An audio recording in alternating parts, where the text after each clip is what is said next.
One of the things that has been in the news and also in our union hall is the issue of hazard pay. Now, the definition of hazard pay is very simple, and it's this: hazard pay is additional pay for performing hazardous duty or work involving physical hardship. So, if that's the definition, okay, then the question should be, should transit workers receive hazard pay?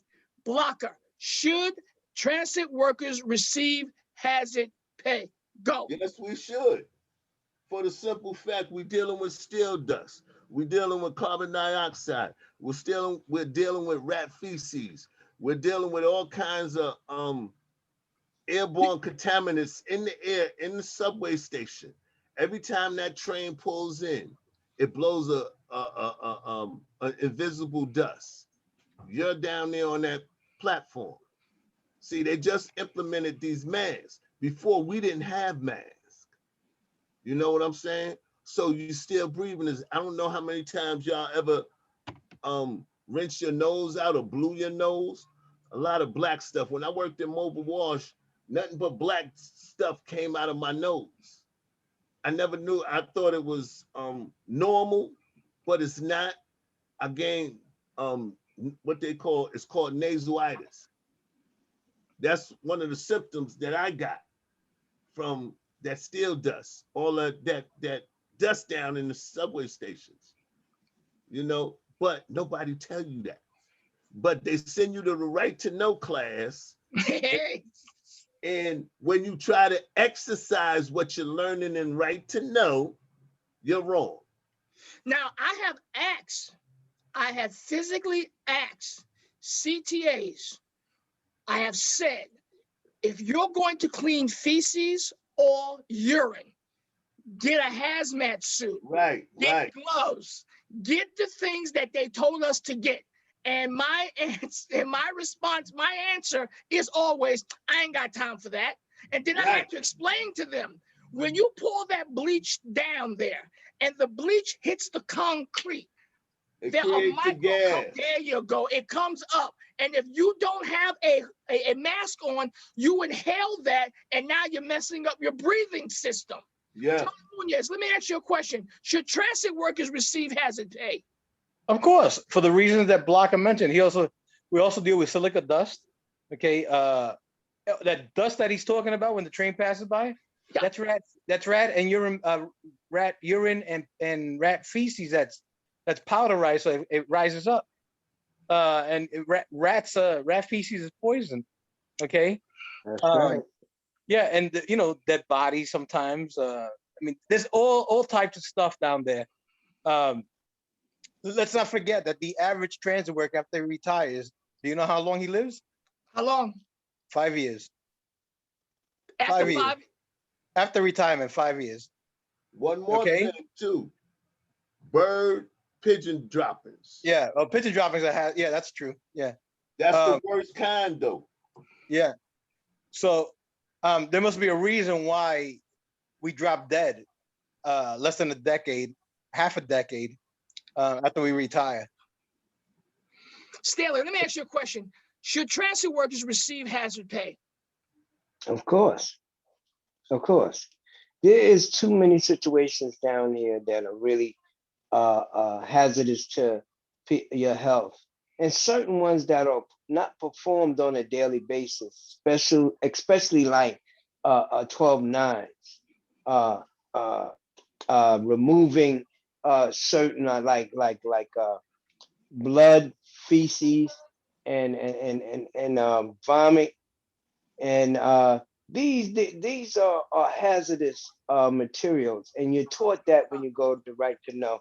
And Right to Know tells you specifically that this is hazardous material. You got special ways of getting rid of it. The red bag, you red bag it and so forth. And these are special options, and they should be, people should be compensated for it. The possibility of sticking your hand into into a garbage can when you pull in the garbage and getting possibly poked by a needle. It's a serious it's a serious thing. It's not a joke. But people that sit in the office and sit there and tell you what you can, what to do, and it's not them sticking their hand in there. Especially like take for instance, one of the worst stations in the system is Myrtle and Broadway. Myrtle and Broadway. High volume of drug use over there. Needles are all around there. Stations like that, people working on these areas need to be addressed. Whether it's with special cleaning, coming in and removing these hazardous material. I know one time they pulled us to do a job that was a very not even a big deal. But I'm saying that to say this: if they could pull us to go and clean behind the tracks over on the Franklin Avenue shuttle, which is not our job, it is not in our title.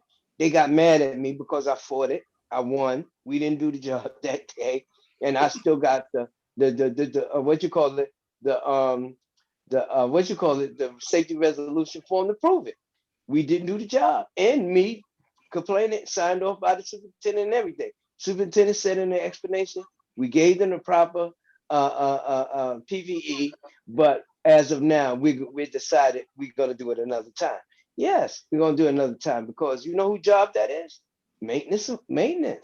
They does that. They do that work. So it wasn't ours to do in the first place. But yes, hazard pay is very important. It's something that should have been fought for. Just like I said, we should have the same lung and heart bill that the police department have and the fire department have. Correct. You say, and I said that years ago and been saying it for a long time. We should have the same heart and lung bill that the police department has and fire department. Well, Now- I wasn't around then, but there should have been hazard pay the day that the Twin Towers went down. Definitely. Exactly. Yes, exactly. Exactly. So And we're let me 20 tell years. you how bad the union failed us on it. They didn't even inform us that we were allowed to take to go out on compensation for 2 years behind that. Never said a word. Let me say the gutless president at that time. He didn't even show up down there just to say, nice work, guys. Let them see that they're behind us, knowing that this was not the ordinary work we normally do. We should have been commended for it. We should have somebody that march every year with these guys in the parade or during the ceremony for 9/11, because it was a hell of a lot of cleaners there. And I know few of them, I did their paperwork because they had to retire. Now, you mentioned the previous president, but the current international president, 13 months, and he has yet to speak or engage or have a Zoom meeting with any other local 100 workers. So this is why I say they cannot represent us. They so far detached from us. We need a president. We need representation that'll get off their ass and walk out of that union hall and come down in these stations and mingle with the people that pays their salary. Stop in a crew room. Stop in a facility room. Shake hands with some of the cleaners in them. Ask them how the hell they doing. Let them feel like they appreciate it. Like their work is not for naught. That there's somebody there that's supporting them and going to help them in time of crisis. That's it. But no, Ned, if you're not coming down and getting off your fat ass to come down in the stations to see us, to greet us and say, how's everything? Any problems? Any complaints? If you're not down there to come in there and say them exact words there, you need to go somewhere else. You don't represent me. Now, politically, Charlie Munoz, explain a little bit of that because I'm gonna go into it. Politically, why do you feel we don't have hazard pay? Politically. You know what? That's a tough question. But this administration has kowtowed to people, and let me just and I can prove all this. Okay, they kowtowed to people who, for instance, voted for Tier 6. Okay, they endorse guys like Marty Golden from Brooklyn. Uh, what's his name? Denny Farrell. He also voted for it. Felix Ortiz, another guy from Brooklyn, voted for it. And they endorse these people to run again to get reelected. Denny Farrell is no longer with us, but anyway. But anyway, I'm just making a point that how is this union supporting people who don't support the union, who don't support the members? How do you do that? Cuomo, $500,000 they gave him. What did he do? He vetoed tier 6 reform. How do you give him money when he's not giving you anything? He calls us crooks. Okay, when Long Island Railroad was making up all this overtime, he calls us crooks. But we can't give ourselves overtime. That has to be approved by management. So how are we the crooks? That doesn't make any sense. And understand, when they went after the Long Island Railroad on overtime, what did they do? They walked off the job. Yeah. They walked they walked off the job. I mean, So how do you support people like that who don't give a shit about us? Well, unless they're getting something in return. They're getting something in return, but the members aren't. Stella, you want to add something to this? Yeah. My thing is this: when it's convenient for them and they want you to come in, they use the term or they use the wording, "You're an essential worker. You have to come in." But when it comes to pay me like an essential worker, you use excuses that you're all of a sudden now I'm not essential. I'm not essential when it comes to paying me. This should be an insult to everybody. This is the type of mind game that should upset people and make them want to really really fight for something better. You deserve more. Your family deserve more. Your children deserve more. You come out here, I think anybody that come out of their bed to come down here and work in this shithole should be compensated accordingly. Yes. Not lied to, not misled, or not even paid at all. Come on. I think it's a really punk move especially if it's a female. She's working and putting in her time to come and do a job. And then you turn around and say, we're not paying you? We're not paying you? Really? They pay you 3 months later. Now, let me talk to you about what a real union is supposed to do. Now, as you know, that we have a senator. His name is Charles Schumer. Now, Charles Schumer told Mitch McConnell that the HEALS Act, which stands for Health, Economic Assistance, Liability Protection, and Schools, the HEALS Act does little to provide hazard pay to a recovering New York. Now, allow me to be clear. The Democratic proposal is $200 billion, and this would provide hazard pay. Now, that is a proposal. A proposal is a suggestion, okay? This is what the Democratic Party is proposing, $200 billion. Now, we need politicians to make this a reality. But how did ShopRite workers get their hazard pay? Now, the company that owns ShopRite met with local union officials, and a deal was made that the union brokered the deal that they would get back pay, hazard pay. Okay? Now, there's an ongoing discussion for additional hazard pay in the event of a future government shutdown. This is what their union did for their workers. Okay? Now, as we started this whole thing off, we deal with much more hazardous stuff than they do.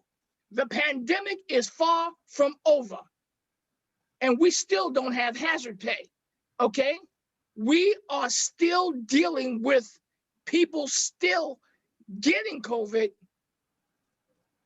and passing it on to their families. And no one is talking about the $500,000 that family members were supposed to get. I haven't heard anybody. Go ahead, Charlie. I got to jump in. Once you said that, it raised my eyebrows. Okay, yeah. My eyebrows on fire. Go. Okay, if this union, along with Pat Foy, went to the media, said that anybody, and you can go to the union website, you can find this, that anybody who died of COVID, okay, their families will get $500,000 a year plus 3 years salary. Yes. Okay. It turns out Pete Donahue, okay, when I went at it with Pete Donahue, and he's the media guy, I guess, for the union. When I went at it with him on Facebook, and I'm gonna post this, okay? Because I Please want people do. to see it. Please do. Yeah, we had an interaction, and he admitted that those families aren't gonna get that money unless on the death certificate it clearly states that they died of COVID. Wait a I'm getting ready minute. to say Hold on that for a too. second. Hold on for a second now. The governor of this state said transit workers go to work. We followed the governor's edict. We came to work, got COVID, died, and now we have to prove that we died of COVID when we could have These- just stayed home. Go. This isn't hearsay or anything like that. This is Pete Donahue responding to me. Okay, we went back and forth because Pete Donahue he doesn't really know me, and I really don't know him. We just, when I see that because he used to work for the Daily News, and one time he Right. called during the strike, he called for the destruction of this union, and the union hired him after that. Now, why would they hire somebody like that who called for the destruction of this union? I don't know. Okay, but that's another thing. But me and him had a back and forth, and I got him to admit that the workers who died of COVID, unless they produce a death certificate that says that they died of COVID, they're not getting a dime. Okay, that 500,000 they're not getting. They're not getting. So if it says they died of COVID related to, or remember what COVID does. If you're asthmatic, it flares up your asthma, makes it worse. If you're diabetic, it flares up your diabetes, makes it worse. So they can put down, okay, he died of diabetes, but it was COVID that made diabetes or made asthma that much stronger, and that kills the body, that kills the lungs with asthma. And I should know because I used to be asthmatic, so I know what it feels like. So there was a falsehood told to the public, and it's never come out. So I'm glad you brought that up because I want our members to know that those 170 people who have died, not all of them will get that $500,000. And That's another a thing lot. I heard is it's also taxed. Yes. That's another thing I heard, that it's taxed. So you don't get 500,000. You probably get, it's probably taxed at 50% or 48%. No one has come forth as of yet that I have heard of that a family member received these COVID payments. I have not heard anyone receiving the COVID payments as of yet. Well, I mean, it's about $800 million. You think transit wants to give away $800 million? Well, it's a little bit more than that now because it's rising. We're at 170 members that have died thus far. Yeah, it's crazy. Oh my goodness. Stanley, let me bring you in real quick. Politically, what should the union president, I'll put it right there. What should the union president do to secure hazard pay if he can? He should get out there and advocate for it, not just sit around and just talk about it. He get out there and advocate for it like any other bill that you would want, or any other thing you would want for your members. You advocate to the that's why we got a PAC department, our political department, where they use our money to finance candidates and so forth. He should be able to go to the international as well. Get Samuelson on board and said, the workers need hazard pay. There are. I know a guy that's daughter works for a supermarket, one of the new supermarkets down there by the Navy Yard. They were able to get hazard pay during COVID. During the height of COVID, that was a simple supermarket down in the Navy Yard. most of the what you call the stores, the corner stores, the bodegas and all that, they also was able to secure hazard pay. The but the doctors in the pharmacies, they were able to secure hazard pay. Why of all people, transit workers, we know we don't get hazard pay. I think it's an insult, and I'm gonna be point blank. It's because of the complexion of them, the brown, black, and people are on this job, and I think it's a racist, insulting move. You know, this is almost go at the type of treatment the slaves received after slavery was over, and they didn't, and they just didn't want to give them their rights. There was another type of work that slaves did that was abusive, that came after slavery. This is all the earmarkings of it. If people would know their history. Now, on June 29th, I want to bring Charlie in on this one. On June 29th, there was a Zoom meeting where Tony Atano, Chuck Schumer, and I think Samuelson was there. Charlie, tell us what happened. Well, Schumer basically came out and said there'll be no hazard pay due to the Republicans not getting on board. Well, the majority, Democrats hold the majority in the House, the Senate, and the presidency. So why couldn't they pass that? And Utano and Samuelson stayed quiet when he said that. Utano was blustering when he stood outside of 180 Livingston with Pat Lynch. He declared, "We're gonna fight for hazard pay. Give us our damn hazard pay." That's what he said. Yes. Okay. When was the last time you heard him mention hazard pay? Well, you see, it's all political, Charlie. When Charles Schumer said no hazard pay, that's it. It died. We haven't heard a damn thing since then. Well, you know, on June 29th, because I want to go back into this thing again, on June 29th, the Zoom meeting was already there, and they began talking. And I remember you putting up the video, and I hope you put it up again. It was January. Let me correct it. It was January. It was January. Okay. And the situation was that they primarily were quiet. You know, you have the New York senator there, and he just opened up his mouth and said, "You're not getting hazard pay," and there was no pushback. There was no questioning. I want to be clear on this number.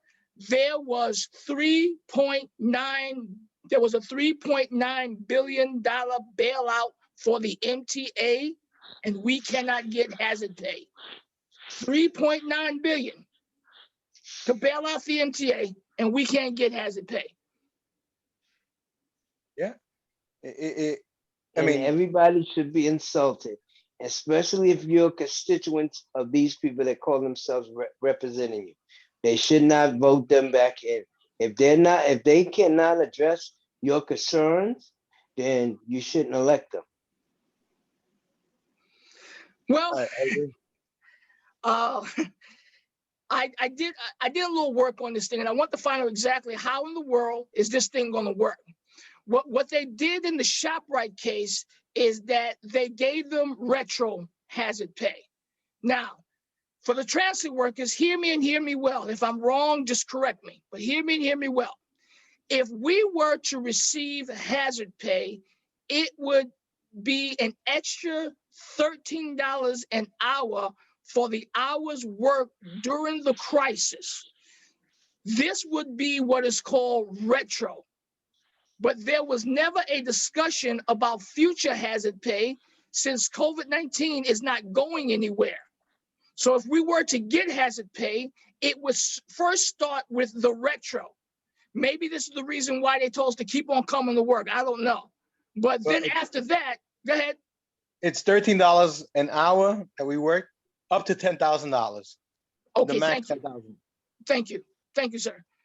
So the situation is that I haven't heard of any future discussions about if this thing flares up again, what will happen to us? Because we know that the food industry, meaning that the supermarkets and such, they're good. we are not good. Now, Staley, you brought up the whole point of blacks and browns being an issue of why we're not getting the things that we are supposed to get. Sir, are you claiming or saying that racism is a part of this? Of course, that's Yeah, always been a part on this job. Let's be I real agree. about it.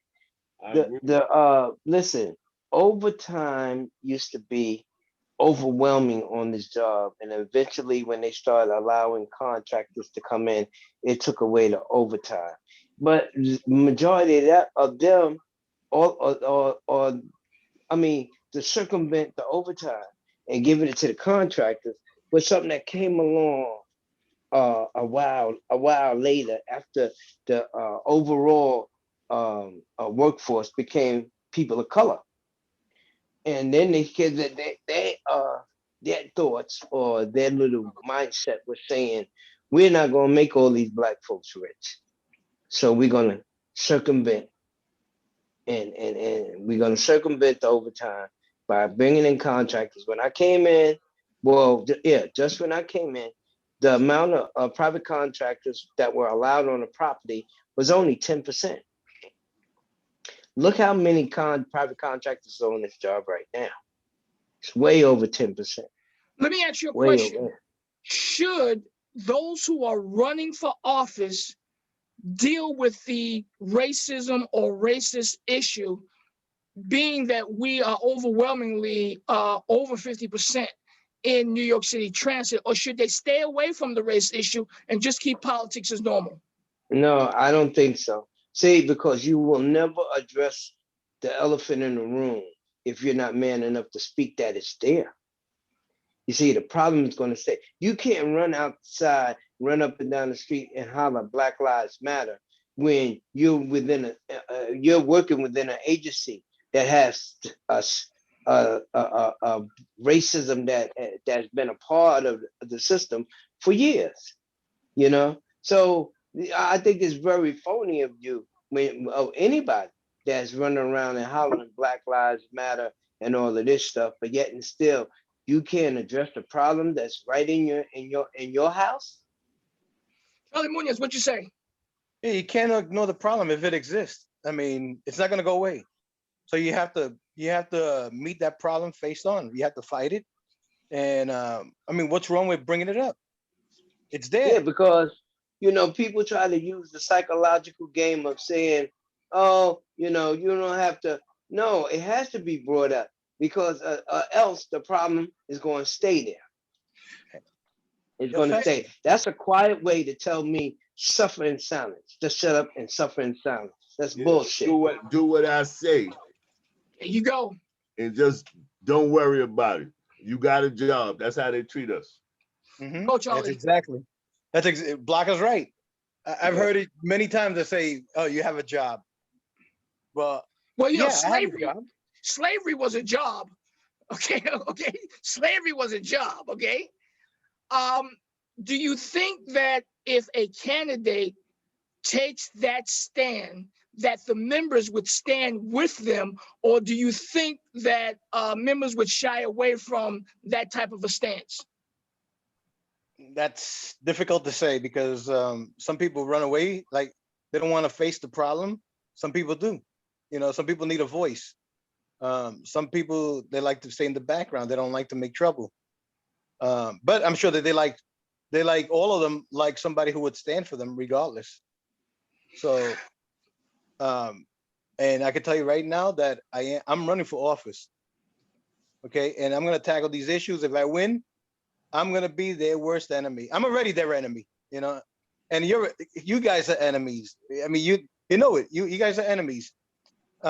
Because why? Because we're bringing up these problems and we're gonna come with solutions, and we are coming up with solutions. But I'm not gonna give any solutions away because I wasn't elected. They were.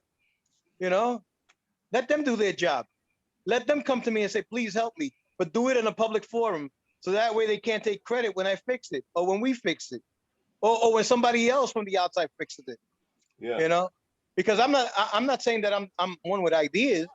Okay. I'm not saying that us four have all the ideas and all the answers. No, we don't. So I'm willing to listen to other people if they want to help me. They want to help this union because we have to help this union. We're part of the union. We are the union. But without input, we got nothing. We got to listen to everybody, not just the ones on the inside. We got to listen to the ones on the outside as well. Yeah. Well, I think a radical revolutionary paradigm shift is necessary. And that is the reason why I'm running, because I believe that after 3 years of sitting there watching and watching and watching and seeing the devastation occur to this department, it is time for a paradigm shift.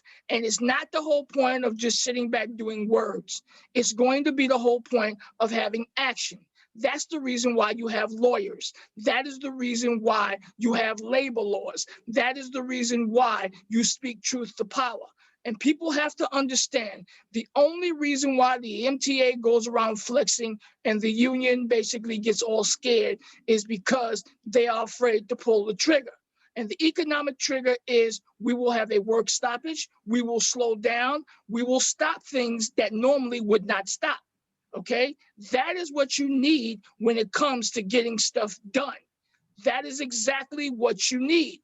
This is not a time to sit back and say, well, I don't want to lose my position, this, that, and the other. No, you put it all on the line and you go for it. Because at the end of the day, what more can they do to this department that they have not already done?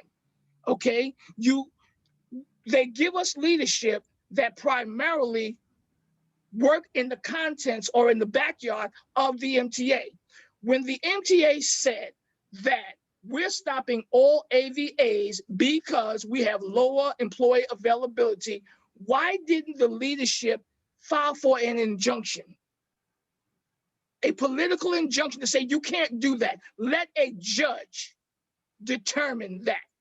I am pretty sure that this thing started in March. Let's just say in February, you worked, but let's just say January 1st, you did the 4th, you did New Year's, right? That's an AVA, right? The pandemic hits in March. They have no right to say you can't take your AVA. Why? Because it happened before the pandemic. But across the board, they said nobody takes AVAs. And then the union says, oh, we won back the AVAs. You didn't win back the AVAs. The MTA just decided to let you have it back because they weren't. See, this is a political game. This is not about unionism. This is about politics. Okay, we keep our job because of politics. And if that is the case, then we must be political. We have no time to play this. Let's be nice. Let's work with them.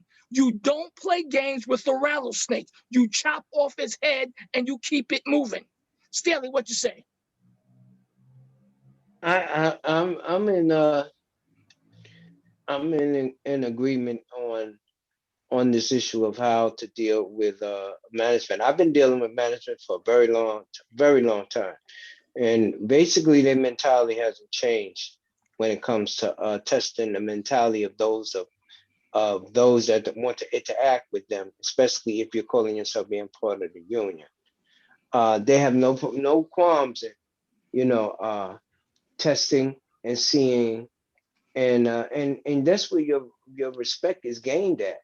When they go after you and you come back at them, to let them know that you're prepared for them. You're well educated and prepared for them. You know what you can do and what we can't do. So management can't deal with you when the playing field is easy. Not easy, but when it's even. When it's even, they can't mess with you on a level playing field. They got to do what they do. Let me bring Block in here. Block, what you say?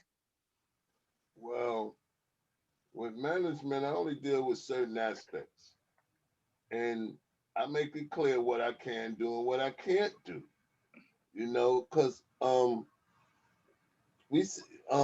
Anthony said it early, the plantation. Numerous times I make that statement. I said, this is not a plantation. I said, people get tired. Certain things I just can't do no more. And I refuse to allow y'all to keep treating me that way.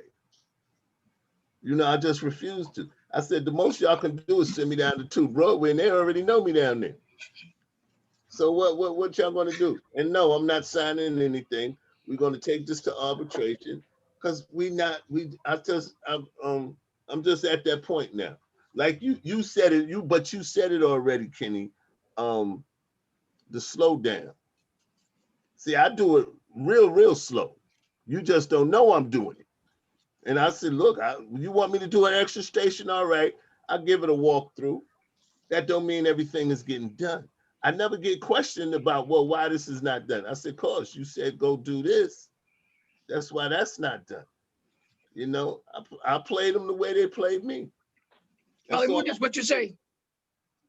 Yeah, I mean, Blocker, he said that when he gets pulled, he takes his time, of course, Yeah. because you can't follow your schedule, your schedule, so you can't. So once they realize that you can't do everything, then you'll get some traction. Right now, the union is not waiting for G2s. I mean, Nilda herself came out and said that she only received 1 G2.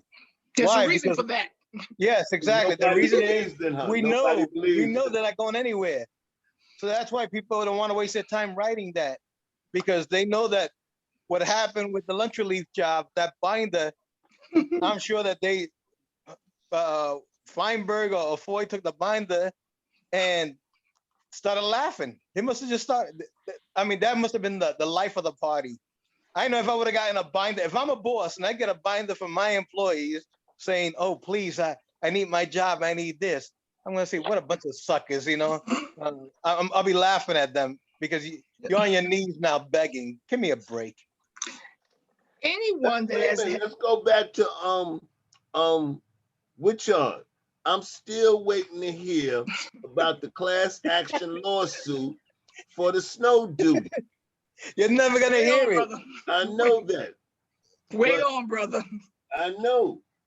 You're never Um, gonna, That goes same way with we're the not gonna hear. G2s. So what's Same the way we're purpose not of gonna hear writing about the the G2? same way we're not gonna hear about the monetary compensation that we were supposed to, that the union was gonna get for having us pick only once last year. You know, how much money did they get, and why did they get it? Why didn't the members get it? And who got it? Yeah. oh my goodness. You know, anyone that knows me that has any action, any interaction with me knows I always pull out this book, and I'm going to show it to you right now. Okay, what is it? Okay, there it is. Well, you can't see it, but it is the Declaration of Independence and the Constitution of the United States of America. Okay, this is the book that I carry with me. These are my rights as an American citizen. Okay, an American citizen. And these rights are my rights. Okay, these rights are what we are as American citizens are supposed to go by. Okay, from the First Amendment down to power to the people, the 10th Amendment. What I'm saying clearly is that we cannot allow the rules and regulations to usurp the authority of the Constitution and the Declarations of Independence. This is the reason why I say when you have individuals that understand this, they are ready for a political fight. And this is what it's going to be, okay? All of this rhetoric is just rhetoric, but I can guarantee you, once we're in, rhetoric will become reality really quick. Why? Because we're not going to play by the rule book that they play by. There are labor laws, there are labor lawyers who are ready. Okay? Stanley, what you say? I agree that on the issue of you have to fight management in a certain way, or let them see that you will fight them in a certain way, because a lot of times management would rather not go to court or have unfair labor charges brought against them. So yeah, I agree. But then, you know, when you was mentioning about the Declaration of Independence and so forth, you made me brought up a thought about an old saying. that used to be said towards us, people like us. And that is, people used to say, we have no rights that they had to respect. Remember that? Yes, I think that was a Okay. justice that said that. There's no rights that there's no rights that the Negro, something about the Negro doesn't have rights that we can need to respect. Exactly. So, sometimes, our past has a tendency to, when it comes back at us, to slap us in the face really hard and wake us up to the facts that sometimes we have to do for us what we need to do for us. Here it is in the year 2021. We're still asking for permission to do stuff that we should have been able to do for ourselves. Yep. Final words to the Stations Department. I'm gonna let you start it off, Blockers. Final words to the Stations Department pertaining to hazard pay and anything else that you have on your mind. Go. Well, hazard pay should have been implemented a long time ago. As I said before, I need to care about yourselves. You see how you're being treated. You can't say that this is not a plantation. You can't say that slavery still don't exist or they're trying to make it exist. They're just doing it in a different way. Look how you being treated, with no respect. Slow down. You can't do everything in 5 minutes. I had a supervisor come tell me something, and I'm explaining to her because I need something to eat because I'm a diabetic. She didn't care.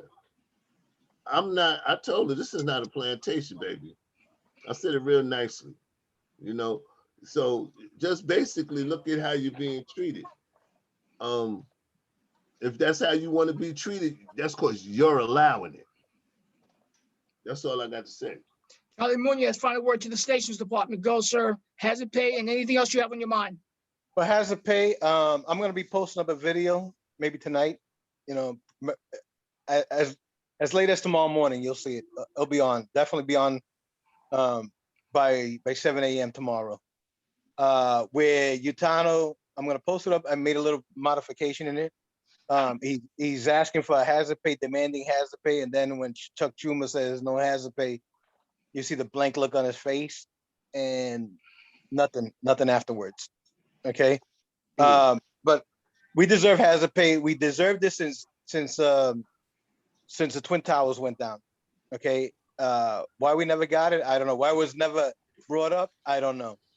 The other thing is that, like I said, I'm running for office, and that, I mean, no secret about it. And I will fight for you guys. And I will back you up. And I will be transparent. That's the important thing, being transparent. Right now, the union it hasn't been transparent. I've been here 7 years and they've never been transparent. Staley's been here 25 plus years and it hasn't been transparent. We need to change that. We need people like people who want transparency and just come on board. I hope you support us. If not, you get what you vote for, and you won't get any sympathy from me. If you vote in the wrong person, I'm going to say too bad. But if you vote in the right person, and I think I'm one of the right people who's going to fight for you, because you can send my ass on the road back. I'm not retiring for at least another 10 years. So if I don't do good in these 3 years, you people can send my ass back on the road. Unlike the Witchards and the Utanos and whoever else, you can't send them back because they'll retire. So anyway, people, take care of yourself. And if you guys want to, one thing, Murray, let's invite people if they want to come on the Zoom show. I invite them. If they have any questions, I'll be more than happy to answer what I can. And if I don't know the answers, I'll admit it. I won't act like a phony and say, I'll get back to you. No, well, that's not me. See, I have been asking people, do they want to come on the show? And the situation is that maybe they feel that it would be not in their best interest to come on the show, the program. But, again, anyone that's watching this, if you want to be on this show, you can. If you want to be on this program, you can. We are unfiltered. I don't edit anything. It is what it is, and that is what it is. So if you want to be here to be a part of this conversation, you can. Reach out to us on Facebook. We're not hard people to find. Trust me, we're not hard people to find. Trust me. My message is very clear. You cannot fix bad decisions. Let me say this again. You cannot fix bad decisions. Decisions in this department are being made without member input. And that is why there is a member disconnect. A revolutionary said this, and I'll repeat it right now. They are talking about us without us, and that is unacceptable. Charlie Munoz says he is running, and so am I. It is time for a radical revolutionary paradigm shift. If people think that this is going to be the same old, you got another thing coming. And the reason why is because when you understand the labor laws, when you understand the contractual bargaining agreement, when you understand the union constitution of what can and cannot happen, then you understand that it's time for revolution. Anthony Staley, last word. My words to y'all is that first thing is I'm a part of this team, and I will be running along with these guys in the election, of course. And it's more than just us. So I want even the guys that are not here, or those that are all running and know that they're running. Everybody got my full support, and I'll be looking forward to the elections and the campaigning that's going to be coming up. I think it's going to be fun. Collecting signatures and all that. I'm looking forward to that.